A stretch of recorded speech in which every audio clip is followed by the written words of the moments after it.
Wait for it, and we're live. Hey, all you crazy sci-fi and fantasy fans, it's time for your daily dose of shenanigans over here at the Blasters and Blades podcast. Just a couple of nerdy veterans and one chaos coordinator geeking out over our science fiction passions and fantastical fantasies. A place where magic is king, the sky is the limit, and space is the place. We are the podcast that puts the fun in dysfunction. So without further ado, we're going to let our guests introduce themselves to our listeners and viewers at home, and we're going to start with you, Miss Hunter Kay Wallace. Hello, I'm the author of the Migratory Farmers series, and oh man, what's something cool about me? I really like cats a lot. I mean, isn't that kind of expected of romance writers? Like, don't you get assigned a cat when you start writing your first novel? I think so. I think it's at birth, actually, like a soulmate kind of thing. Sometimes you find a spouse, but you always have a cat. Familiar. You're familiar? Yeah. I don't know. I'm more of like a dog person, but I mean, cats are okay, I guess. For some people, I know some people, like, they go overboard and they don't just adopt one; they get a whole pounce and they've got like 20 billion of them, and they become crazy cat ladies way too young, even when they're male. It's just weird. I had a friend of mine that's Terry Mixon. He writes sci-fi, so he has no excuse, and he's got like 100 billion cats. So I mean, it's not even gendered. It's a cat lady thing. He would probably really appreciate the new Marvels movie. Oh, it has a good number of, we'll say cats, not cats, but they're cats. Space cats. Space cats. We'll go with that. All right, next we've got the intrepidable. No, that's not a word. I just made it up. We've got the outlaw author, Mr. Jesse James Fain. Hey, everybody. Well, like JR said, I am the outlaw author, Jesse James Fain. I write science fiction, fantasy, mill sci-fi, urban fantasy, and pretty much any genre that you can pack a gunfight, a fist fight, or a sword fight into. I focus on martial tales, often using themes of revenge, sometimes veterans issues, things like that. And in general, just enjoy action. And yeah, that's me. So the one thing you'll notice with the brain damage sometimes, because I'm high on caffeine, so it's going to be a little more noticeable tonight, is I forget the word as I'm saying it, or I just forget the word actually what it is, and I make stuff up. Luckily, I have some of the best editors in the business, so they fix that for me in post. But you're gonna deal with that all tonight, people. I got no excuses for you. All right, next we have Mr. Matt Pivots. I'm gonna pivot right there. See what I did? Hey, got to pivot. Yeah, Matt Pivots, author of Whisper of Iron series and Iron Guild series, and I am an engineer turned rogue author. And I still get letters about your interview about how you told your wife about your writing career. She is very happy to help, and we'll just leave it at that. So for those that don't remember, he started writing, and then suddenly checks started coming in, so he had to go to his wife about this money. I didn't rob a bank like an outlaw. He should have come up with something cool, like he was selling, I don't know, Mexican jumping beads or crack or something, but no, he was honest and upright and told her the truth. I was honest about how I wasn't being honest, so yeah, that's exactly right. I mean, it was just such a missed opportunity for shenanigans is all I'm going to say. Yeah. Yep. If you get to redo it in another life, have more fun with it. I know other universe Matt had a lot more fun with that, I'm sure, but maybe he wasn't as good of an author, so I don't know. Maybe. They say that whole the theory, every time you make a decision, the pivot point for another dimension. So I want to interview the author from the dimension where you had something cool to say about it. I know. So if you can arrange that for me, Mr. Marvel guy, whoever's out there that controls the gates, I just want to know. I want to know what he used. Yeah, we got to contact the Matrix and make that happen for sure. But either way, that is certainly everybody's favorite story amongst my group of friends as well. So it is a classic for sure. Absolutely. And last, we have Miss Melissa McShane. Hi, I'm Melissa McShane. I write in many different subgenres of fantasy, including the historical fantasy series The Extraordinaries and the contemporary fantasy series The Last Oracle and the Living Oracle, as well as my LitRPG series War Master. And I am coming to you from India very early in the morning. And we live here. My husband and I live here, and he works for a company here, and I write while I'm here. And it is a wonderful place to live in southern India. Is southern India where they have the monkeys, or is that farther north? The monkeys tend to be in the uplands, and Kerala, where I live, is very hilly. So if you go a couple of hours north, and I think northwest, might be northeast. I don't drive here, so I lose track of directions. But if you go up into the mountains, there are a lot of little capuchin monkeys that throng the roadside, and they are completely unafraid of humans. I've seen people get within a foot of them and could probably get closer, except they bite, and you don't want to do that. So No. that's not good. But we have seen many monkeys. I have ridden an elephant twice. Nearly Nice. fell off the elephant twice. That was not fun. We have a lot of adventures here. It's really great. I have ridden an elephant at the zoo. Does that count? Yes. Absolutely. Elephants are elephants wherever you go. I've ridden an elephant, a horse, and a camel. I need to do better. Oh, yeah. Yeah, falling off the camel was not fun either. Ooh. There was a bazaar outside of one of the bases when I was in Iraq, and they'd let you pay to sit on the camel with your hat, do the cowboy pose or whatever you wanted to do. They'd take a picture and they'd let you off, and you paid to sit on his camel. He made a lot of money. Well, I got there at the end of the day, and I guess the camel had just had enough. And so instead of letting me dismount, it dismounted me for me. It was considerate that way and just bucked me off. And I have to say, camels are mean. They bite and they spit at you, so they don't make good pets. No. They are generally cantankerous. They are not very well-tempered beasts. The elephant that I met at the zoo was very calm, but that could just be because it's the zoo. No, elephants tend to be pretty calm. And they do the same basic ride in India. You go and you pay to sit on the elephant, and they walk you around a track. And then at the end, if you're sitting in front, you get to feed it a pineapple. And they're very bristly. They have bristles all over the tops of their heads, but they're very gentle, and they pee a lot. They are like fire hoses. They pee a lot. So if you ever see a camel and it doesn't do that, or an elephant, it doesn't do that in the books, they didn't do their research, is what you're telling us. That's right. Mm-hmm. All right. And because we do the religion questions here at the Blasters and Blades, but all of the guests we have today have been on the show a lot, I decided we're going to mix it up a little bit. And since the theme of the episode is we're going to talk about the genre of LitRPG, we're going to make the questions sort of targeted that way. So first question, which game would you want to get sucked into? Jesse, I'm going to let you go first because you look like you have something to say. I'm channeling my thoughts into you. You can do this. Okay.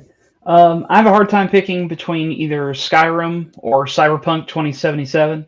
Probably going to go with Cyberpunk just because it's got modern amenities that I'm used to. I'm also assuming that I'm going to be able to, in some way, tap into what makes these games special. Like I'll be able to participate in the system. And so, yeah, those are my picks. Okay. Skyrim is good. I've got way too many hours in that universe. Of course, like most people, I'm like, by the time I actually get to the main quest line, my character's already pretty much maxed out because I just randomly went around and killing things. Yeah. And so then you get to the main quest line and you're like, oh, maybe I should have done this 20 levels ago. Probably. Anyway, so which faction do you pick? Do you go with the Nords or do you go with the Empire? I have played it enough to go through both. I tend to lean Nords. I don't think either are a great pick. That's one of those fun things about the setup of that game is there's lots of pitfalls and nobody really is very how can I put this? No one's the perfect hero in that game. The Nords are basically like mountain Vikings, and the Empire is basically Rome with all the cool armor and none of the Latin accents. Yep. So I always go with the Nords just because Vikings are cool. But the Empire does have cool outfits. So I'll give them that. The Romans knew how to throw armor together and make it look sexy. Absolutely. Lorica all the way. Absolutely. All right, Melissa, which game would you want to get sucked into? Well, I am not as much a gamer as I used to be, but back in the day, I played a lot of Fable and Fable 2. And I got to say, if you can get in a game where eating celery will make you thin and make you good, I'm in favor of that. I managed a playthrough of Fable 2 where I became a perfected being because I ate nothing but celery because I wanted my avatar to not look like a big old fat person. And the way they do that, they bulk you up as you get stronger, and so you have to eat celery to counter it. And apparently, eating celery is a moral decision as well. So I would want to be in the Fable universe, I think. I think the people that wrote the Fabled universe are disgruntled Catholics, and hear me out. So when you do bad things, slowly you start get this little cloud that floats around you, right? You kick the chickens. Yeah. I kicked a lot of chickens in that game. Yeah. I don't know why I kicked the chickens. Don't judge me, Hunter, okay? Fun. It was fun. And they weren't real chickens. No real chickens were harmed in the playing of that game. But then, eventually you get more and more demonic looking the worse you do. But then you go to the temple and you drop a bunch of money in the temple as indulgences. That's why I said disgruntled Catholics. And suddenly you're good again. You can literally buy your way into heaven. That seems so typical. It's a fun game. I used to play. I didn't make it past 2, but the universe was fun. I liked that the more bad you got, like the more stuff would float around you, like a cloud. Almost looked like was it Pigpen in Pigpen with his dust cloud. Yeah, and then it just gets darker, and then you grow horns, and it's creative. Yeah, you're not supposed to go at chickens in Zelda either. Oh, just putting it out there. What happens if you do it in Zelda? If you attack a chicken, it will never stop going after you. It will just follow you around. Which is funny because in real life, that's exactly why you attack the chicken. Is the chicken was already doing that. I'm sorry, I hate chickens. I will 100% defend the violence against the chickens. The chickens earn it the vast majority of the time. Bird brain is a word for a reason. Anyway, yes, eggs are delicious, and chicken is a delicious meal. All right, Matt. So what game are you going to get sucked into? Man, so I would love to be in Roller Coaster Tycoon because how fun would that be? Just building the most insane stuff and then riding it around and trying not to kill yourself, like flying off as a car. But I think Crusader Kings is my pick. Like, that game is awesome because you can just do all the craziest things in the world. And I had an idea for a book based on that game where I was just going to be the guy taking out the people on hunts. So like you're just the caravan leader and you just hear all the drama and all the chaos and you got to kill the guy's brother because he hired you to and all the stuff. But anyway, I'm just a big fan of political shenanigans. And I think that game would be really fun to live in other than it being, Middle Ages and no toilets and stuff. Also, I think that eating celery is a moral decision. Having a 4 and 2-year-old, it is. Oh, a moral okay. You're totally right there. You're totally right there. Well, there are lots of moral decisions that happen at the dinner table. I was a Boy Scout when it was the cool thing was we would make the ants on a log. We take the celery and you put peanut butter in it and then raisins. And raisins, yeah. I mean, it can be a good snack, just maybe not by itself. Yes. Yeah, I don't think eating only celery. Yeah. So your love of Tycoon, Roller Coaster Tycoon fits you as the engineer. That is such an engineer answer. Yeah. I told you when I was in undergrad, my roommate was a structural engineering major. And one of their projects, they had to design a bridge, and then they built a scale replica of it. And luckily, he doesn't build bridges because it fell under the weight of 2 motorcycles. Yeah, I had to do the bridge, and I got it to hold like 800 pounds, and it was just made of like sticks. It was awesome. It was the coolest thing ever. Oh wow! So, well, they did a scaled version. I don't know how they tested it, but his final report, because he showed it to me because it was the lowest in school history, he had to do a makeup of that one. But it collapsed under the simulated weight of 2 people on a motorcycle, and it's supposed to be a 4-lane highway. Oh. Yeah, the winner of our bridge contest got to make a bridge in a park, so that was kind of neat. So that is pretty cool. Yeah. I don't know if they got to do anything cool because my roommate didn't win, so we just didn't find out that stuff. Yeah, our group did not win, but the group that won got like 1,600 pounds or something insane. Like they like broke the buckets. Like they had to figure out how to do it. But anyway, yeah, that is a pretty engineering answer. So that's why I was like, you know what? I'm also thinking Crusader Kings because I think that'd be really fun. See, there's a reason I studied the soft sciences because if you get it wrong, what's the worst that's going to happen? Someone's going to argue with you. Nobody dies when you get the history dates wrong. Yeah. And all the people that care are mostly already dead. So win-win. And the winner writes the history, right? So there's always another side anyway. Absolutely. All right, Hunter. Which game are you getting sucked into? Okay, I'm gonna get crazy. You know those cooking games? Okay, go on. Okay. The one where you have to like assemble like Mhm. the burger before the angry little rabbit like has the little swearing symbol over its head and walks away and you don't get your tip. Mhm. That is such a mom answer. Have you played Overcooked with a spouse or a partner? Because it Yes, is I like played couple it with therapy. my sisters-in-law. They're younger than me. It's Overcooked. like therapy. All I'm saying is if you want to know if you can like survive a marriage with someone, get a galley kitchen that's small and see if you can cook together. Because I remember my first kitchen in our first apartment, like you could fit 2 people in the same kitchen as long as nobody breathed at the same time. It was that small. And so there is something to be said for the bonding over the kitchen stuff. Yep. But it's also dangerous because, knives, sharp objects. It's an exercise in trust. Well, my claim to fame is I only use my oven half the year because I don't have AC. The rest of it, I have a deluxe like 9-in-1 pressure cooker. Not even like an air fryer or a crock pot? It's a pressure cooker, air fryer, broiler, mini conventional oven. Oh man. So I actually would be the person that I guess could live in the little kitchenette. Just pop that on the counter. You Can can't it pop it also off like the make counter because it jerky? can't fit in any drawers. Can it also make jerky? This is an important question.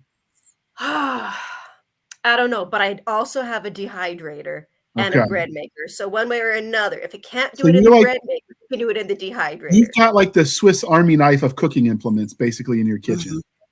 It's so I can cheat. Then I can cook. If you ain't cheating, you ain't trying. So I'm there for it. So if I was getting sucked into a game, there's lots of cool ones. I did like Skyrim and Morrowind and all of the Elder Scrolls universe. I've got way too many thousands upon thousands of hours in that. I had to stop playing so I could actually write things. And if I ever decide to hang up the writing, I'll go back to Skyrim and just, finally finish the quest. Because I'm that guy that does all the side quests for the fun of it. And then by the time you go to the main line, you're like, I'm level 99, but I guess I'll kill this level 2 dragon. Plus, you get to fight the giants, and it's really cool when you die killing the giant, or like if you die fighting the giants, they kick you, and you get to watch your body fly and then splat. It's not dying in real life probably would suck, but as far as games go, but something like since Skyrim is based on a largely like Proto-Europe D&D system, that would be my answer. Except I want some sort of plot armor. I do a lot of stupid things that I die a lot in all the games I play. So I need plot armor. Or maybe I should just stick to the cooking games too. I don't know. It's a tough decision, people. What about you, dear listener? What game would you want to get sucked into? Be sure to put your answer in the comment section. All right. Now, if we did get sucked into a game, what would you miss the most? Back to me? Yeah, we'll go to you first, Jesse. Okay. I'm extremely family and friends oriented. That is 100% like my reason for doing 90% of what I do. I'm not really money motivated or praise or success motivated. It's 100% for the people around me. And that would be the big thing. Jesse stuck in the game would be very different than Jesse in real life because all those connections, I'm assuming, are severed. And so that would be it for me. And if we're doing a medieval kind of thing, if we're doing Skyrim, then of course, there's all the modern amenities, air conditioning, stuff like that.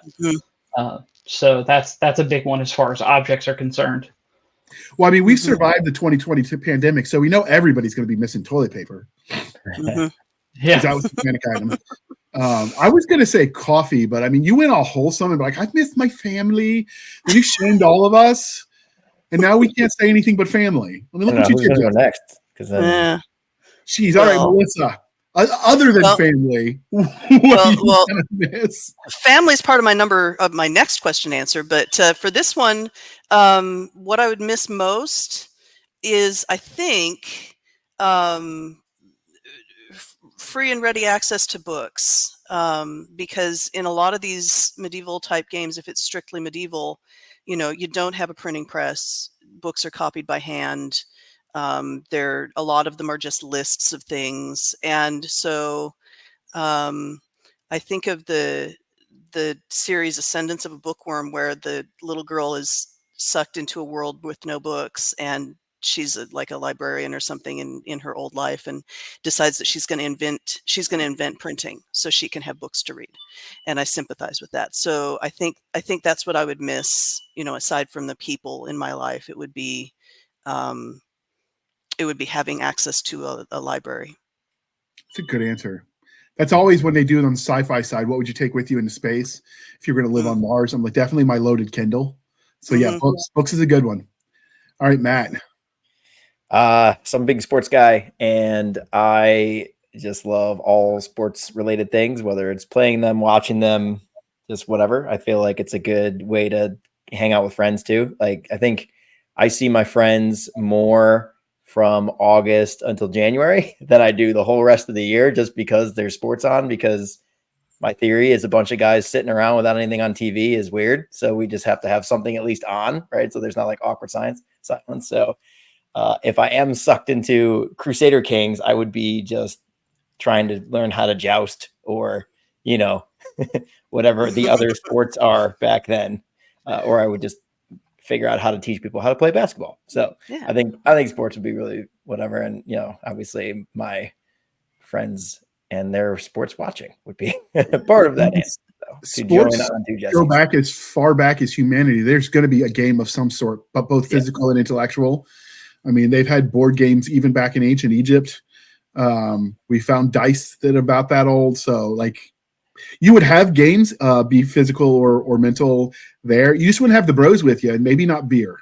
I guess, beer would be a big one. I don't want to say that because, that makes me look bad. But yeah. Or stadium hot dogs, because they taste better at the stadium. Drinking a beer after 18 holes of golf is one of the tastiest things in the world. And I don't know what makes beer taste different after golf, but it just does. So, I felt that way after rugby, but I mean, golf is a gentleman's sport. We'll go with that. Yep. If I'm going to get a good joust in, I need a nice mead, and I'll be fine. So they actually did a game show on the History Channel a couple years ago, and it was like basically who's going to be the best jouster, and that was what it is. They taught them to joust, and then they competed to the last man standing in jousting. But instead of like medieval armor, it was all painted like red and blue and very corporate looking. So it was kind of hilarious, like medieval meets cyberpunk. That's awesome. So yeah. You can make that even more exciting and have them have the celebration beers right before they get on the horses. Yes. Did you know, fun fact, you can actually get a DUI on a horse? I knew somebody that did that. They lived in a small town, and they rode their horse back from the bar, and they got a DUI for driving their horse when drunk. So I'm going to say that depends on your state, good sir, because there are in fact people that have been drunk in a carriage with the horse guiding it home and gotten past the DUI because the horse knew the way home and he was not holding the reins. The horse has a brain. It's like having a DD. That's what I think. So this was on a horse without a carriage, so he was riding like just on a saddle. I don't know if that makes a difference. Important questions that we need to answer. So if you know the answer, dear listener, throw that in the show notes too. I need to see these comments. All right, Hunter. What are you gonna take, or what are you gonna miss the most if you get sucked in? Other than family, of course. Do pets count? Is that cheating? That's probably cheating. How about earplugs? Because if I'm in a cooking game, I'm going to hear that music on repeat. Ooh. Very good point. That is the one thing I hated when I worked. I worked various coffee shops as a grad student, and they would always play like the really slow songs at night when everyone's trying to wake up to stay awake to make it through the shift, and then the really loud stuff when you want it mellow and it was in the morning. So they always inverted it. So the game's going to be like that too. You're going to want mellow, and it's going to be like high paced, and vice versa. It's never going to be aligned properly.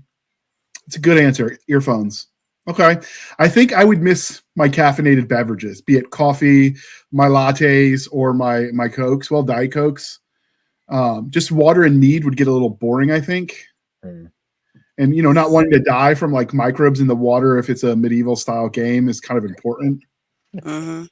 I mean, we trade microplastics for microorganisms. I don't know if we're winning or losing in that one. So, All right, and then this is the question where we can all redeem ourselves and pretend to be wholesome. What would you take with you if you could go into the game? Jesse? If we're doing something like Skyrim, I'm not going to be wholesome. I'm 100% bringing my rifle and as much ammo as I can bring. Okay. If you ain't cheating, you ain't trying, and I am about to cheat until I can learn some spells. If I'm doing something like Cyberpunk, I would probably bring my cell phone, just for things like photos, books, and things that aren't going to exist in that world. But I can still charge my phone. There's still electricity, and I'll end up with cooler tech by the end of it. Okay. Melissa? Well, here is where I would bring my daughter. I have 4 kids, and my second daughter is a riot. She has a quirky attitude and a quirky approach to life, and we would have so much fun going around the world of Fable and completing quests and eating celery together, and she would be great. I've been talking to her this morning, and just remembering how much fun she is to be around. So I would take my daughter with me. That is a wholesome answer. Yeah, well. It goes right there with the celery. It's a moral decision. That's right. Yeah. All right. But I have selfish reasons, though, because she is also very cute. And so I think she could get things out of the merchants better than I could. So there's pragmatic reasons, too. Sure. That works. Okay, Melissa, you're plenty cute. You can do it. I could do it. I need to believe in myself. Absolutely. All right, Matt, what are you taking with you? I mean, so if I'm going to be doing roller coasters all day, then I mean, my daughter would be the same, right? Like that would be awesome. She rides all of them now. She's like as tall as she can ride, she'll ride it. So she would be the most fun. Plus, she's got a little engineer brain already. So I think she would be super fun to take there. Crusader style though, like man, I think it'd be kind of cool to have a car and like roll around in a friggin' like, you know, I've got an Altima, which it wouldn't be very cool, but to them it would be awesome. Like my 2010 Altima would be the coolest thing they ever saw until it ran out of gas, and then that would be that. So I don't know, wouldn't be very cool. But imagine taking the king on a hunting trip and you drive through the woods with a 4-wheeler or something. Like that would be the coolest thing. I mean, you'd be the coolest whatever they're called ever. So yeah, I don't know. I think a 4-wheeler into that world would be sweet until it ran out of gas. And Maybe a solar powered one, so that way you could recharge. Yeah, all right. So electric, and I could get a solar charger, and it would probably take like days to charge. But still, like I mean, you aren't going to do too many hunting trips, I'm sure. So yeah, I definitely want to be the caravan leader that's riding everybody around in their 4-wheelers instead of horses. I think we would be the badass convoy. So yeah. I think that'd be cool. Absolutely. All right, Hunter, what are you taking with you? Oh, I just want that sign with the little clock on it that says "Be back later." That's good. Simple. So you're going all in on the game of the food game. Okay. I am. I mean, I'm assuming I've never seen the toilets, but I'm assuming they have them, and I know we have food. I mean, that's covered.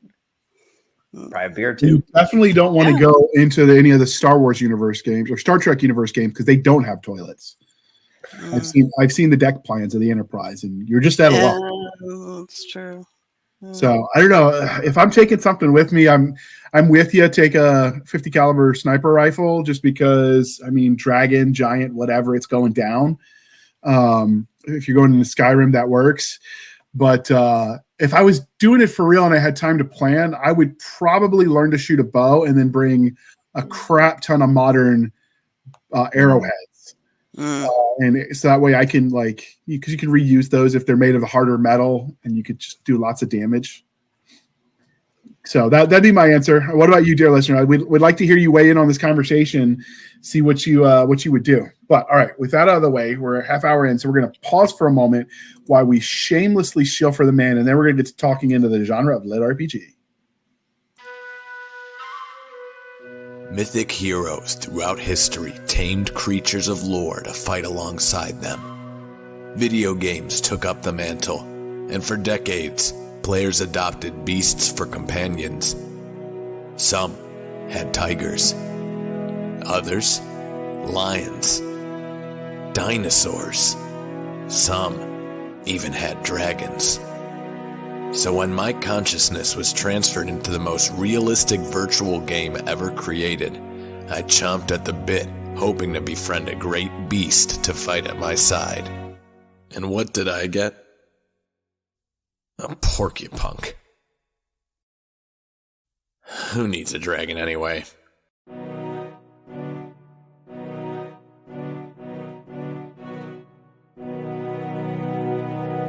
Read a book.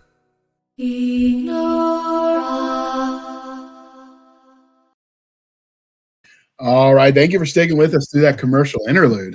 That would be my luck too, right? Like you get the whole thing, and I'd get like, I don't know, skunk or something that smelled bad, or a big chicken, or a big chicken. But at least chickens can make more chickens that you can eat, so you'll always be full. Or you could just like save them up and have this army of like level 1 chickens, and have like 400 of them. Hey, we have wild turkeys all through my neighborhood, so you're doing something right if they're still alive. See the little babies behind the grown-ups. Okay, so with that out of the way, we've obviously talked about what we would take into the game with us, which was kind of fun and thinking about it. And that's what this whole genre is, LitRPG. It's the merging of literature and RPGs, which is generally tabletop or video game, and what happens if you get sucked in. So is there a more nuanced definition of LitRPG, or is that pretty much it? I think that's about it, yeah. I think it doesn't have to necessarily be sucked in, but I think that being entering into the game is a vital component to the plot and story. Because I've seen some where it was literally like a back and forth, and you could kind of like purposely dive in and then come back out whenever you wanted to, and it worked out well. So, yeah, or the dynamics already built into the world, kind of thing. Okay. Does it require you to go to be LitRPG? Do you have to go to their world, or can the characters from the game come to yours and it still count? I think it still counts. I don't think I've ever seen that where they come out of the computer or whatever. Yeah, or from their world. Yeah, that's interesting. I have a good one for that. It would be Grilled Armageddon by Dakota Kraut. You guessed it. It is a cooking book where the guy has to save his guild from cannibalism for reasons by becoming the greatest cook in the world. Our world has a mashup with another world, and monsters start spawning. So it's got a few angles to it going on. Okay, I'll have to check that out. I've heard of Dakota Kraut, obviously, but I don't think I've read any of his stuff. So definitely look that up. Funny. Okay, good to know. Okay, so obviously it can go either way. We've kind of agreed, although we haven't seen it a lot, where they can come to your world. Now, does it require full immersion? So, for instance, in Ready Player One, they're just playing a game, but they're not like sucked into the game Tron style. So, what is it? Until the second book. Okay, is it required that they exist completely in the game, or can it just be a virtual game that they're playing in? Like, what is the requirement with the interaction with the game? Well, so I kind of challenge that Ready Player One is actually LitRPG. Yeah. Because it lacks stats, and the game is really like 50,000 other games all mixed into one. And there's never any like level up improvement kind of deal as far as that is concerned. So I'm not sure Ready Player One 100% fits. So there is a genre for that, and it's called game lit. I think it's kind of like spawned off Awaken Online. There's a couple of these that has that. Like you said, Jesse, with they get into a game and play it. That's what I understand is game lit. Lit RPG, you need to be a role-playing game, which all the role-playing games are some form of advancement of a character, whether it's a human sucked into a world or it's the character itself is just in the, whatever. Like I did one and it was an elf and it was not a person from Earth. It was just a world. And that character advanced through the magic system with advancements and skills and classes. So I think, you know, the lit RPG section of that is, you know, the role-playing game part. And then there's a game lit, there's progression lit. So there's a couple like genres that have just kind of spun off of that. But you know, it can be and Gamelit looks a lot like lit RPG, but a lot less crunchy. You know, the like Jesse was saying, you know, the numbers aren't there necessarily. That's actually my preference, because when we get really deep into some of the cultivation and progression stuff, I'm like, just give me the stat now and then let me breathe for a little bit, because I listen with audiobooks, so I don't actually know what the number difference is when I hear it later. So I know there's some distinctions between lit RPG and game lit, and some of that came out of lawsuits or threatened lawsuits and trademarks and all that drama that I intentionally avoid. So I was under the impression that game lit and lit RPG were roughly the same, just lit RPG was a little more crunchy, and that was literally the only difference. So you're saying it's more than that? Yeah, I think we could talk about both today. Yeah, you could argue that. I think that some people get very passionate about the difference, and so they, you know, they really like lit RPG, and game lit is just, we don't talk about game lit, and some of them are like, well, you know, they're both okay, but there's a definite difference, and here's where the difference is, and I will tell you in detail. So for some people it makes a really big difference, and for others it's just like, well, you know, it all feels the same, so I'm good either way. Yeah, I've read some that were both, and other than more, they read the stat blocks out more. I haven't really noticed much of a difference from a storytelling perspective. It's just how much of that behind the scenes mechanisms they show you is the only real distinction I've seen. Now, to be lit RPG, do they have to know they're in a game and interface with it, or could it just be the world they're living in? I've read some. No, go, Hunter. I'll go after you. Oh, okay. I was going to say there are some, like Andrew Rowe writes lit RPG where it's not a portal fantasy. From page 1, we're in this world with monsters doing dungeons, and he has the stats set up. So he just kind of bypasses that element. And the characters have a moment where they think to themselves, why do these respawn? And then they keep going. But do they know they've got their own stats that are improving like you would with a character sheet? They're self-aware of their stats. Okay. My two favorite lit RPGs, Amazon Apocalypse and Dungeon Crawler Carl. Dungeon Crawler Carl, the game comes to you. The system literally invades Earth in both of those. But everybody knows the system is in place. They know their stats. They have to deal with this new power that has enforced itself upon the world. And so I think that the awareness of the system is what's important, not who went where, came, did what, why, how. It's just that the system is literally involved in the story. Now, I've heard of Dungeon Crawler Carl. What was the other one? Amazon Apocalypse. It's spicy lit RPG. So it's lit RPG harem. Absolutely fantastic if that's your dig. If that's not your dig, run, stay far away. I understand. But it's extremely well written. The system's awesome. The main character's class is Scholar of Forbidden Knowledge, which is like a Cthulhu cultist. So he's just, it's really cool. If you're a Robert E. Howard Cthulhu guy, you know, Lovecraft guy like me, going to be right up your alley. Okay. So I have a weird one. So my newest book coming out is going to be RTS lit, is what I'm going to call it, because it's not been done yet. To my knowledge, there's a couple people that have done like town builder books, but like this is straight up like the kid gets portaled into an Age of Empires game. So he has a town he has to make, and there's 3 other people on red, green, and blue team that are trying to kill his town. So it's like a whole thing, right? Like, so technically not lit RPG because it's not stats, but he has a HUD. He has to check his resources. He's got an army size and whatever. So I would like to say that will probably fall into more of the game lit category with the subgenre that I am going to trademark today here on this show. Yes. They are as RTS lit.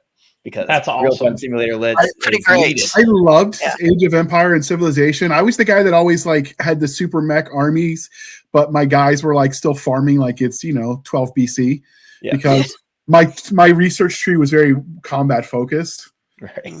And the funny thing is you could actually beat those games by peaceful solutions. I just never took them. I took the path of violence every time. Yeah, building a wonder is lame, and but like I said, I have to.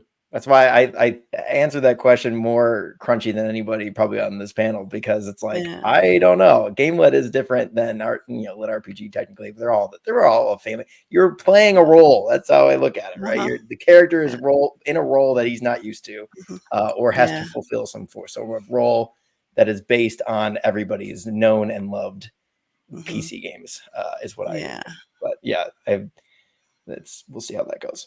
Yeah. Now, when people read those, do they need the games that underlie the game engines that underlie this universe to be functional, or are they just throw the stats up there and hope for the best?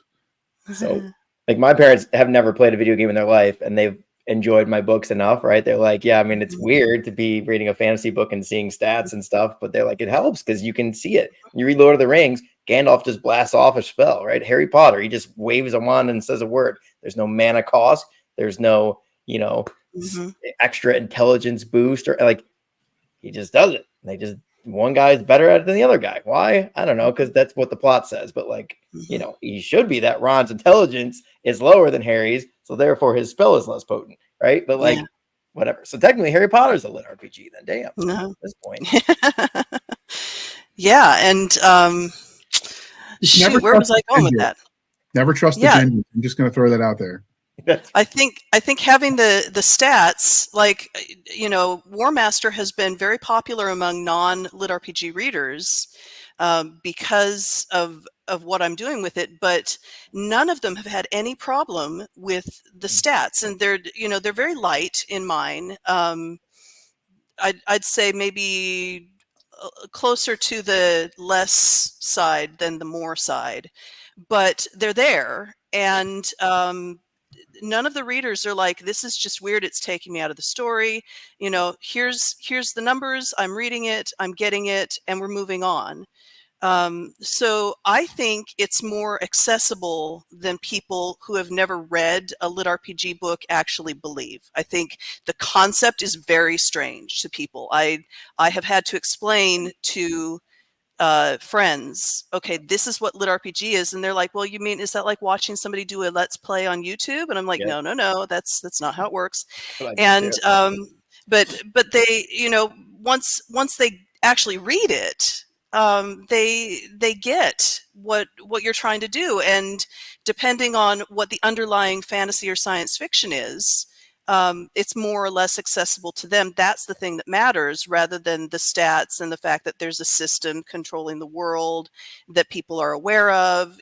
That's apparently not the weird thing. So. Okay. Now, do they care that is the system godlike? Is it an AI in the background? Does it matter what the source of the system is?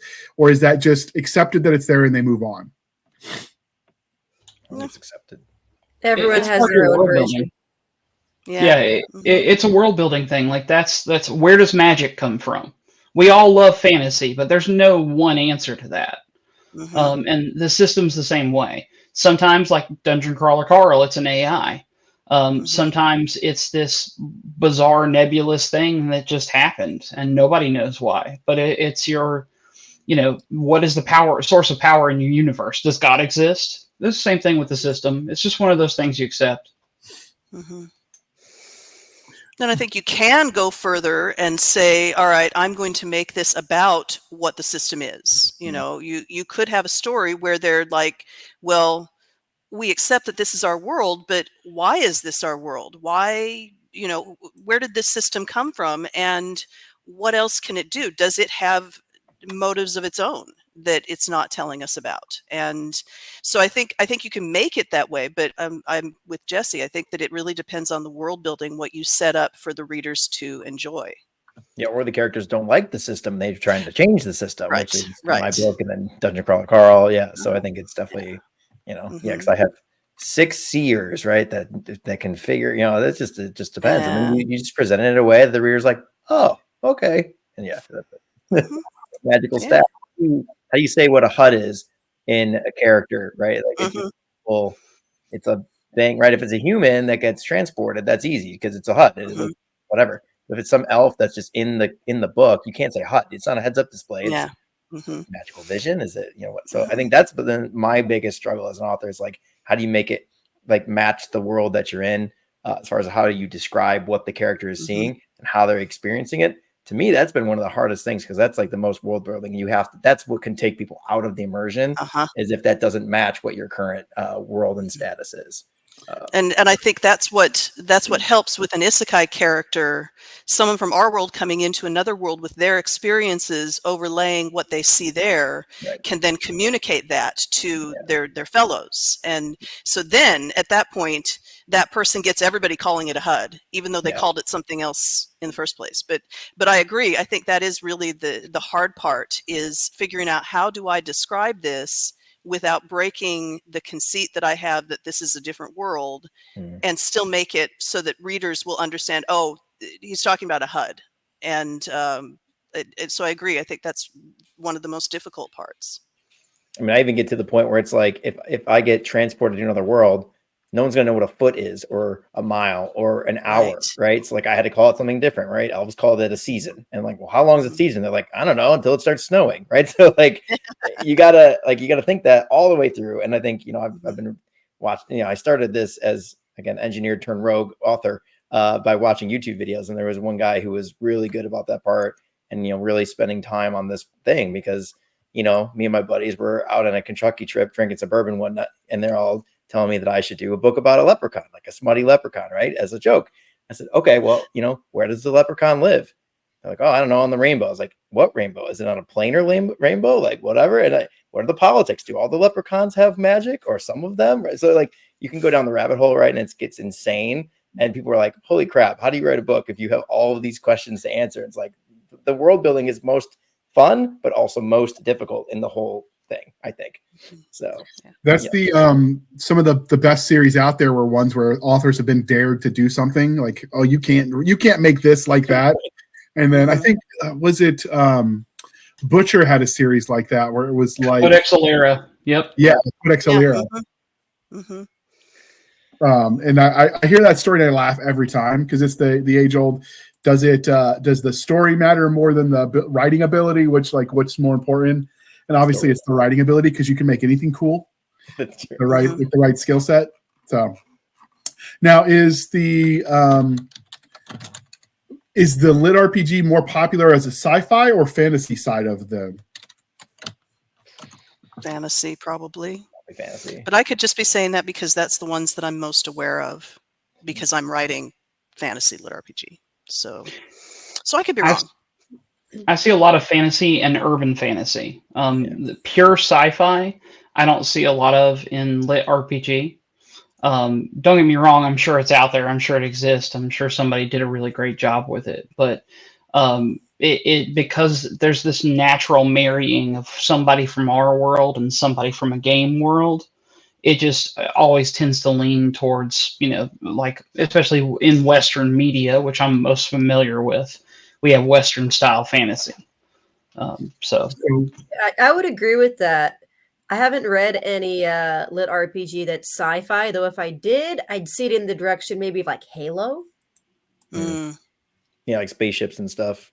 Yeah, I mean Master Chief is cool, so you can't go wrong there. Yeah, if this RTS lit book takes off, the idea was the next map the character would be in would be a StarCraft map. Right, the first one was more of Age of Empires and a little bit of Warhammer, like tied in there because of the races of the people he's managing. But like, if he wins the map, right, like what happens next? Like, would he stay on the map and reset the characters? I'm like, no, I think he'd be put on a totally different map, and I think the people running the game would put him on a StarCraft map. How awesome would that be? So there you go. I'm going to try it out. I will let you guys know. I love that idea. So for the transport, because obviously, like how they get into the universe is generally speaking plot specific, but is it more common that they cross through a portal, isekai style, that their body dies and they wake up, and this is in some levels their afterlife because they're now in a new dimension with a new body? Like, is there a more common approach? I mean, yeah, I've just seen Portal only, I think, where it's like the character's body and everything's the same. He's just transported away. But most of them are like that. I've seen a lot of them where you go through the character builder. You get to whatever pivotal moment of, and I've seen everything from dudes falling off of a catwalk into a vat of beer to there's all kinds of crazy ways that people get isekai'd, or there's a lot of, okay, cool, you've chosen to do this, or you've been chosen to do this. That's a really common one. The chosen one theme works really heavy into LitRPG and game lit. And then you go through your character builder, and sometimes everything about a person changes. The way they look, the way they're built.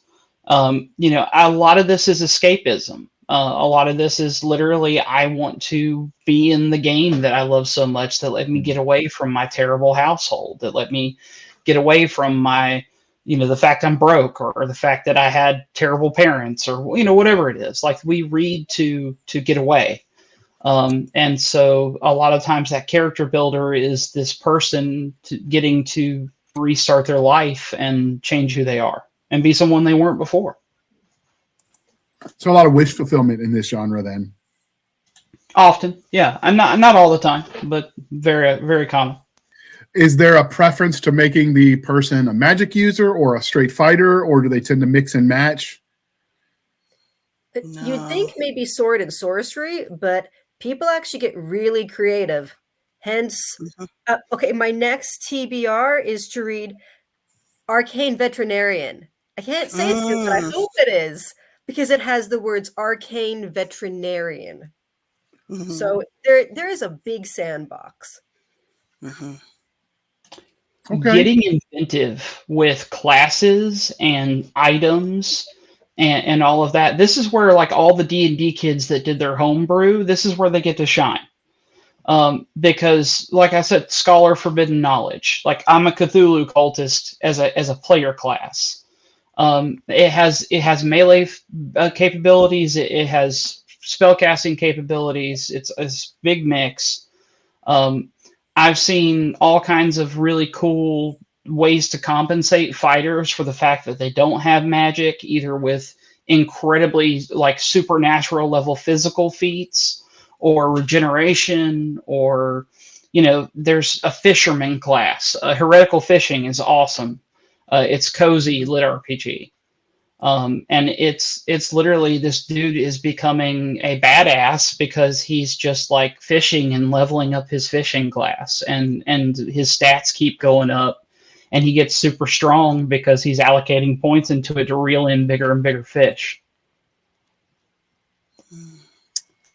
Was this book series sponsored by Bass Pro? Is that what's going on? No, I think, and this is just my understanding from reading online, so take this with a grain of salt. It may not be accurate, but there's a lot of accusations that it's a pen name for the dude who wrote He Who Fights with Monsters, and this was just him wanting to do a cozy one instead of, like, the really dark, dramatic, fight the evil, kind of deal. I know. I saw. Oh, go ahead.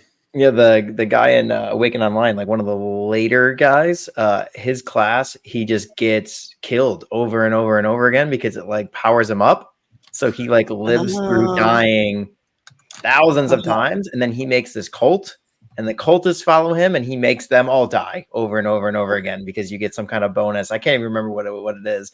But that book's incredible. And he, like, calls himself Smiles, which is super creepy, especially with the movie coming out. But yeah, so, like, people get super creative with it for sure. And I think when I started reading this genre, I was He Who Fights Monsters, Defiance of the Fall, Primal Hunter, right? All of the characters are fighters and badass people. And that's why I started writing my books anyway, right? Because as I said in the last one, I wrote the chunky guy who could not fight, and he was in fact just a problem solver and whatever. So I think it's more fun, and I think you have a more chance of success if you kind of don't follow the main, especially with the genre now. I mean, LitRPG has grown and lots of different authors have entered the space that are much superior writing styles to myself and many others, I'm sure. So you have to separate yourself with just the crazy shenanigans that there's 50,000 people in the Facebook group and they all have played the games you have. So make something really cool that nobody's ever seen before. That's what I think. Yeah, and people are really, really looking for something different. And in some cases, it's because they're tired of the same old thing. But for a lot of them, you can do anything in LitRPG, and if you set it up right, you can get away with it. My husband was reading a book where the main character was a shrub, and he loved it. It was fantastic. I wish I remembered the name because I would tell you the name, but the guy was a shrub, and he was a shrub like paladin or something. And people love seeing the weird stuff that writers come up with. They love the creativity, and how many other genres have that freedom? Really, this is really unique. I mean, books are constantly making the top 100 now in our genre, which is incredible. I mean, a bunch of computer and gaming nerds are the top 100 salesmen in all of Amazon bookstore. Like, this is getting out of hand almost. We're just totally unhinged at this point as a culture. Like, this is just great. So, I mean, I love the chance to service this crazy book. Yeah, and it's neat that it's an area where small presses and self-publishers have really found success. Yeah. Yeah, it gives us a chance to just be our weird, crazy selves and connect with people on a level that, I don't think other people can get into. It's like a club that you're kind of in now. I wouldn't write outside the genre just because I wouldn't know where to start, right? Like writing a mystery novel, I can never figure them out. So how am I supposed to write one? But I can, in fact, finish a game, and I have, right? So if I have finished a game before, I can write a book, I would think. So that's the idea.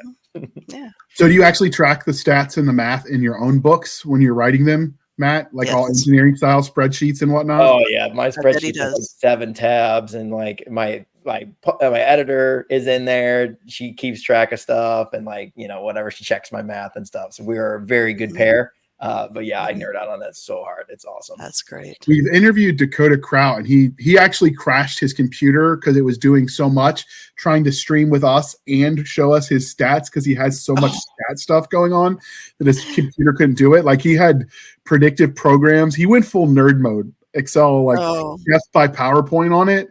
So I know there are authors out there who let their math nerd shine in this universe. I had to do the predictive programming in Excel, and it definitely melted my computer's face off. And engineering school I don't need to do that anymore. I don't need that. I can just do 1 + 1 = fish for right now, and we'll go from there. Yeah. 1 fish or 2 fish though? Yeah. 3 fish and they're blue. Yep. That's right. Yep. So how much does LitRPG have to be action oriented, or can you get some of that slice of life in this genre where it's literally, I don't know, they run a coffee shop or a bakehouse or whatever? Totally. Yeah, totally. Cozy's huge in this. Like I said, heretical fishing. Life, the same thing? I got to read still.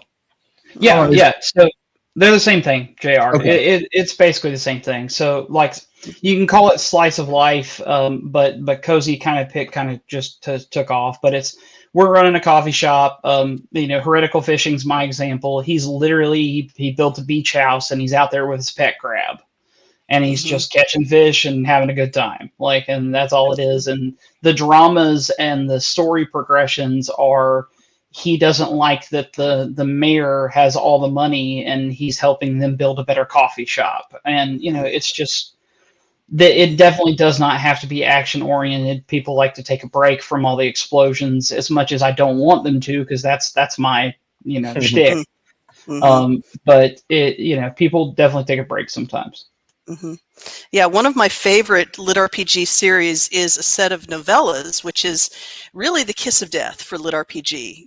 The readers would really prefer something super long, but this author, this is the stories she wanted to tell, and it's a cozy series that starts with Haley's Cozy System Armageddon by MCA Hogarth, and it's about a young woman who is preparing for the system apocalypse, and she is a calligrapher and an artist.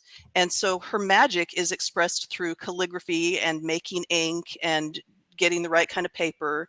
And the whole series is a series of little adventures that she has in her town with her friends and her grandmother that she lives with and their cat.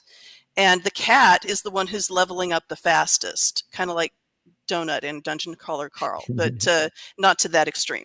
But it's very relaxing. It's really well told, and there's a lot of comfort to it, and yet you still get the LitRPG. Here's the stats. Here's the advancement. But cozy stuff still works. I think it comes back to what you set up is really not as important as the underlying, here's what adventure I'm offering you. And if people are into cozy fantasy, cozy mystery, then they pick up a cozy LitRPG, and that's comfortable. It's familiar because that is the same thing. That's what stays constant. And adding the stats is just an extra thing that most people are not put off by. So I do love heretical fishing, and cozy is awesome. But I have a little bit of an anger spot there. So I remember one time heretical fishing went on sale, and my omnibus for Whisper of Iron just came out.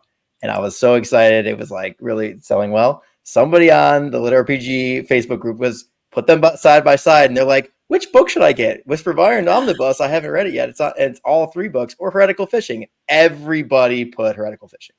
Every single no. Oh. So Haylock reaches out. He's like, I'm so sorry, bro. Cool dude, like whatever. I was like, no, your book's awesome. I mean, that's cool. A couple people were like, oh, that's a great deal. Like, I'll check both of them out, right? And I was like, thank you for your kindness. So I have a little bit, Haylock, great book, bro. But come on, dude. Okay. Vendettas motivate us to do better, though, even if it's just because we're plotting our enemy's demise. Just remember, you got to sacrifice them to the Cthulhu gods so that way James can write about it, and they need to turn their skull into like a drinking ornament. You don't see enough of that anymore. No. People aren't doing nearly enough of that. No, and it's biodegradable. It's good for the environment. It's organic. Uh-huh. Probably. However you think is cute too. Uh-huh. You gotta plug the eye sockets though. That's the important part. And if you want it to be ecologically friendly, it's hard to find the proper glues that are made out of organic material. That's right. Because the best option is really resin coating. UV resin. That's not really environmentally friendly, but you're gonna have to makes use for rice the best glue. Steel. Oh, rice glue. No. I don't know what happens when it gets wet though. It would taste maybe funny. You could just like make a plaster cast and then like mold the mug, and it's just not a real skull, but then it kind of defeats the point. Yeah. Think about. These are important considerations, people. Yeah. Plan your apocalypse correctly. Mm-hmm. So is there when you guys, this is all personal preference, obviously, because the genre is big enough you could do whatever. Do you prefer the main character to be from our world or do you care? I know personally I like it when one of us gets sucked in somewhere because it makes it easier to relate because you can relate to the MC, kind of fish out of water. Do you guys personally have preferences when you're reading or writing? If it's funny, I don't care. Mm-hmm. So you like irreverent. Okay, noted. This is why we're friends, Hunter. I just pretend to be sweet. What about you, Matt? Do you have a preference? I think if as long as there's not tons of like Earth references with the awkward silence, right? Like that got so like way overplayed a little bit. I like an Earth person to experience it just because it puts you in their shoes.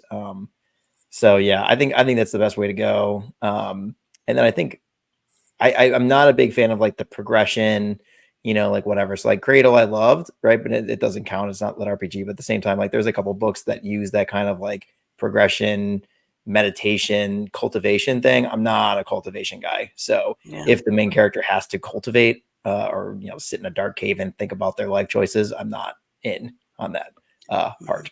So I know we haven't really crossed the cultivation bridge yet, but none of my books will have cultivation in them. Yeah. So no motivational yoga. Got it. No, I am way too Right. ADD for that. And yeah, no way. All right. What about you, Jesse? You have a preference?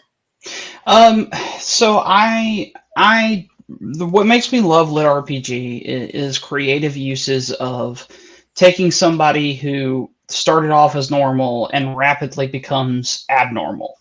And we talked about, like, I don't know if I like the term wish fulfillment, but there's definitely the transformation that's supposed to happen. So does it have to be somebody from our world? No. But do I like seeing someone? There's a joke meme that goes around that, like, people that would have been warlords 10,000 years ago are now like used car salesmen. And I like seeing the used car salesman become the warlord. So I love seeing, like, the kids that couldn't defend themselves, or the even that were already physically apt but couldn't exercise it because of societal constraints.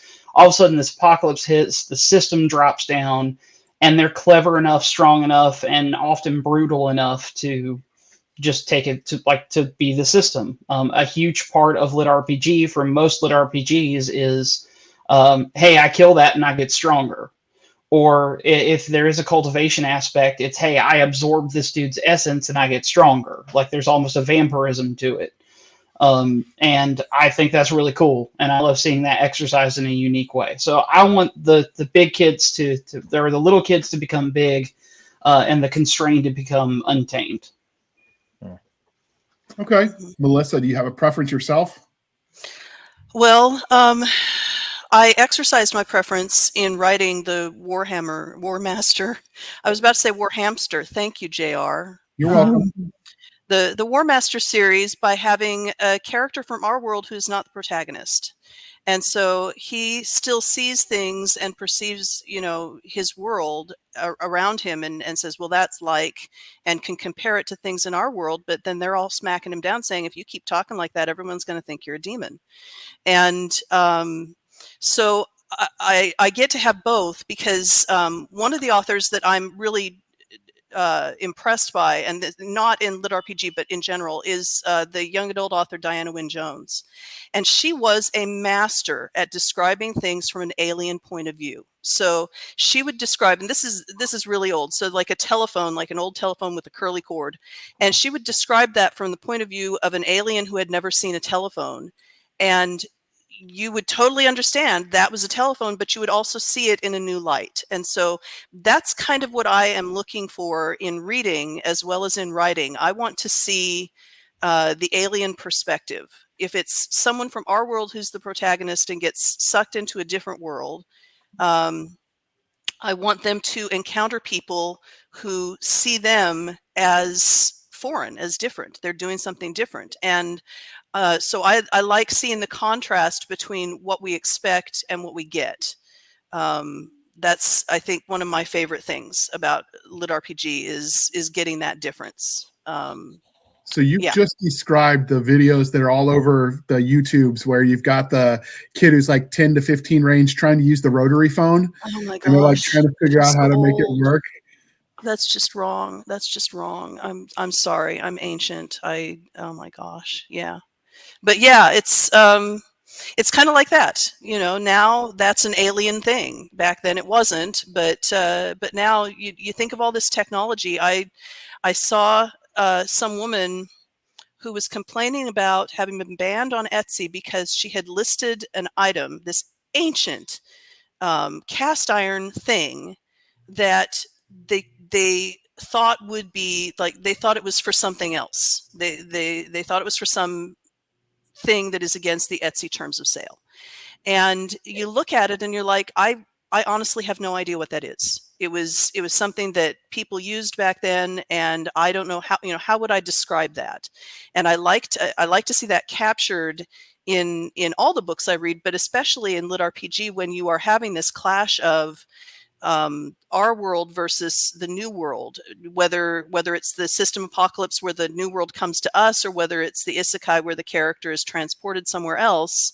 I like seeing that with the overlay of here's how this is explicit in your world. This is your strength. This is your mana. This is your health. And how do you deal with that? How do you maneuver through that? And so that's what interests me, is the contrast between familiar and unfamiliar.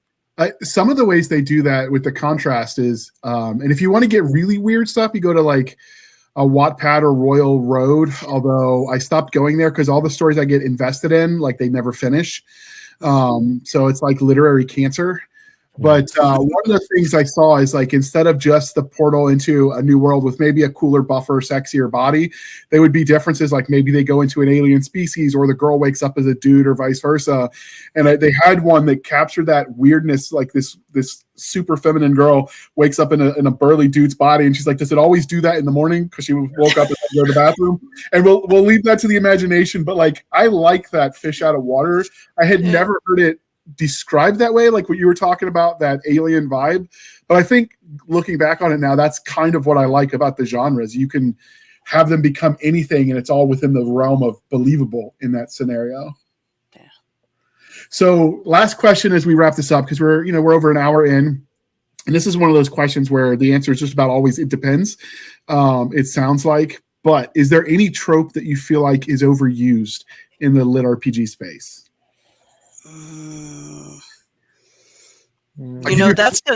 That's gonna depend on what you've been reading, honestly. I mean, if you read exclusively one narrow segment of LitRPG, you're probably going to get tired of some of the tropes because they keep cropping up. But if you're reading all over the place, you might not ever see that. And the other thing is that, at some point everybody's new to something, so you're going to come across something that to me is this horribly overused trope, and you've never read it before. So to you, it's new and fresh and wonderful.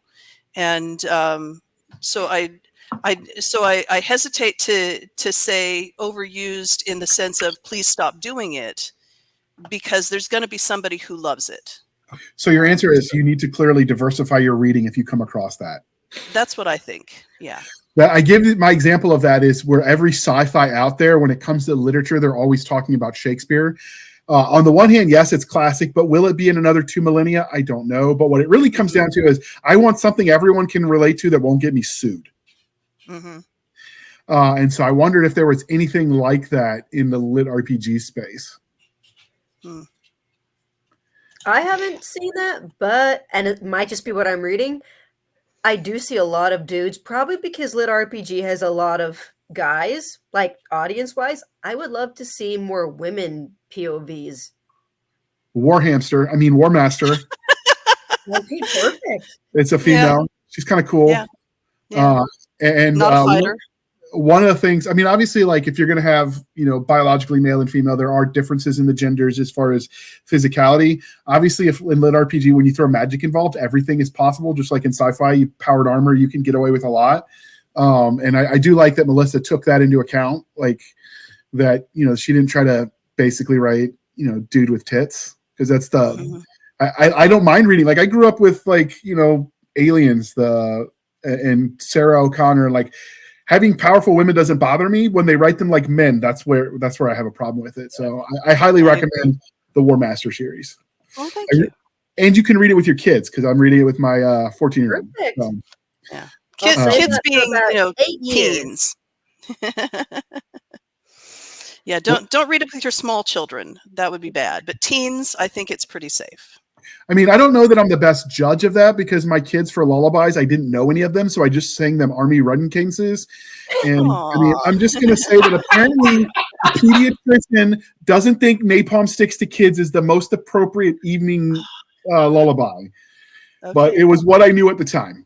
That's funny. So we just go with it. Maybe that explains a lot, come to think of it. Anyway, all right. So is there anything else about the genre of lit RPG? Maybe I confessed a little bit too much just there, but is there anything about the genre of lit RPG that you guys want to cover before we wrap this up? It's a young genre. Like this is still in its infancy compared to pretty much any other subgenre.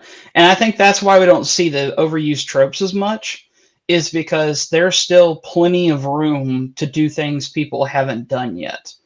And so that's what's so wonderful about it is that like the big publishers haven't really picked it up in any huge degree. The independents are getting a ton of success here, and you can write any kind of really crazy thing you want, and as long as it fits in and you write it with some skill, you're good to go. So it's a young genre. It's got a lot of cool variants, and I'm really excited to see it grow. Yeah, I think the other thing is there's no super power player. You know, there's no like incumbent number one book either, which is super cool, right? You join any other like fantasy genre, you see Lord of the Rings, Harry Potter, right? You see like the same one. There's no like super power player. There's people that release a book and make it to the top 100 or whatever, but they'll fall off, right? Because LitRPG readers are gamers and we have a short attention span. We're like crackheads. We got to move to the next thing. So I've found that super interesting that everybody has a chance to get the reads. I think also the thing I love about it is that the community's been, like I said, super open and welcoming.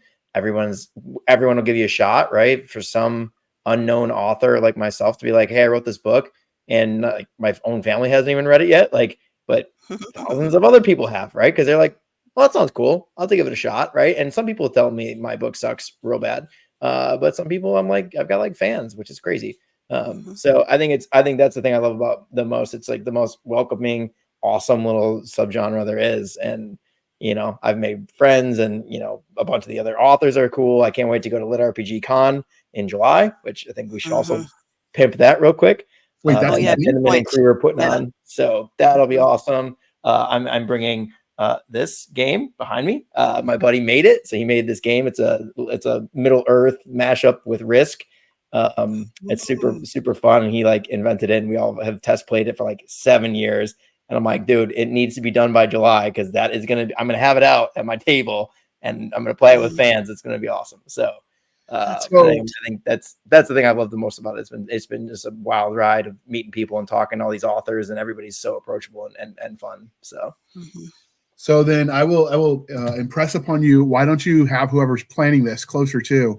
We'll do an episode where we talk to them about it because I didn't even know the con existed. So clearly, other people might not as well. So you should come on and we can pimp the con as an episode. That should be fun.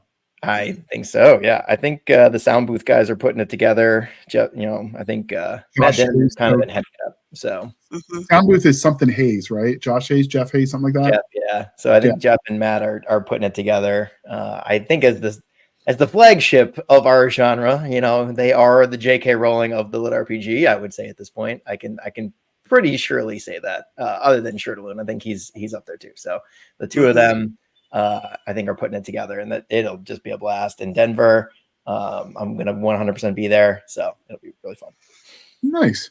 So, Melissa, Hunter, do you have anything you want to add before we wrap this up?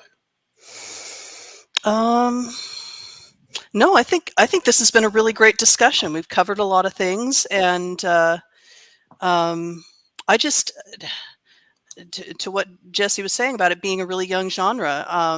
7 years ago, I wrote a series called Company of Strangers that was basically a nod to Dungeons and Dragons adventuring, and I had no idea that LitRPG existed, or it would have been that. So, you know, it's amazing to be in on the ground floor of something new that has taken hold of so many people's imaginations. I think that's wonderful. I think some of that is because it's so new, because the technology that it requires, like the games, a lot of that is relatively new. I mean, tabletop role-playing hasn't been in the grander scheme of things. It hasn't been around for that long. That's right. And of course, looking back, you could say before the genre was a thing, there were things in it like Tron. I don't know that they would have called that LitRPG or game lit or any of that, but they certainly got sucked into a digital world. It'll be curious to see where the genre goes. If it becomes one of the ones that stagnates and dies, or if it stays thriving. Hopefully it stays thriving for the people making their money off of it, because obviously, you know, mama needs a new pair of shoes or whatever. But all right, so a bigger pressure cooker, a new pressure cooker, or an AC, whatever. I mean, priorities. So, Jesse, what are you writing at the moment, and then how can they find you? I am working on novels for all of these fun short story characters that I always come up with and then have to drag myself back out into reality for. And I am working on organizing and editing my own genreless universe that combines basically people from all across time, space, and genre. So that's going to be fun. Working on an antho for that. So I'm editing. I'm writing longer pieces. Just trying to get the big stuff tackled. And how can they find you online? Finding me online should be pretty easy. outlawauthor.com. If you want to kind of just have a central place, all of my links to other stuff is on there. You can find me on Instagram with my full name, Jesse James Fain. You can find me on Twitter at Jesse James Books. You can find me on Facebook if you really want to. That's pretty much my personal page. So you're going to get a lot of heavy metal guns and tattoos. It's not just going to be writing. I'm not forgetting anything. Substack, Outlaw Author, or my name, Jesse James Fain, on Substack. Try and do some free stories and some cool updates behind the scenes stuff there. So yeah. So when your mother named you Jesse James, did she know you were gonna become the author that wrote this kind of stuff, or did you become the author that wrote this kind of stuff because she named you Jesse James? So it was Dad. Mom hated my name at first. She was not very happy at first. I grew into it. My letter jacket has Jesse James big on the back. It was one of those things you had to own. But no, I don't think anybody expected me to be a writer as a young powerlifting champion. I don't think people thought that's where I was going to go. I surprise everybody when I love D&D as much as pushing weight. So yeah. Okay. All right, Melissa, what are you writing at the moment? And then where can they find you on the wild interwebs? I am writing the coming to the end of the War Master series, and it has been 9 books worth of fun. I hope. It might be 10. Could be 10. We're not sure. But it's been a lot of fun. So I'm finishing up War Master. You can find me at my website, which is melissamcshanewrites.com. I'm on X as M. McShane Writes, and I'm on Facebook. I have a readers group there. I am trying to get my Discord server up and running. And that's about it. All right. Matt, what are you writing at the moment besides your RTS lit series? Yeah, so that's Mayor of Stonebridge. That should come out here in a couple weeks. We've started final edits on that. It is currently a standalone book right now. It was just for fun. I think it's going to be a big one. I think it's going to be super fun. Like I said, it's really never been done before, so we'll see how. Or good, since it's never been done before, there's probably a reason. But it's a fun book. I think everyone's going to really enjoy it. I need to finish Iron Guild, which is I got the 2 books out, and that's been really well received. Book 2 got insane ratings, and everybody's really liked it, and everyone's really excited for the ending, as am I, because I still need to outline everything. But that will wrap that trilogy up. I've got my editor is actually trying to rope me into another new little subgenre. We're trying to do realty lit, which is going to be like house building harem. So like the guy's got like a bunch of wives and they're all different races and they all require different things in their house. And they find this old abandoned like farm. So it'd be kind of like a cozy lit kind of situation. I have no idea how to do harem at all. So that's her job. So Nikki Prince is my editor. I don't know if you guys know her. She's done so much work for Royal Guard and she's incredible. And I have done a real estate book with my short story I did for the anthology with Timeless and Royal Guard, The Legends of Progression. So it was super well received. It was like a real estate developer and he built an elven house in an old ancient tree. And they go through all the trials and tribulations of building a house. So everyone was like, you need to do another one. So I've got a couple different things in the kitchen. So it's pretty exciting times. I'm found on the interwebs through Facebook a lot. I'm really active on there. People can message me anytime. I love talking to fans and talking to people. And even if they hate my book, I love listening to what people have to say. I am not at all heartbroken when people have criticism. I'm also on TikTok. I'm one of the sole LitRPG authors on there. Almost got 1,000 followers now. And I just kind of ramble about my stories and people interact with me there.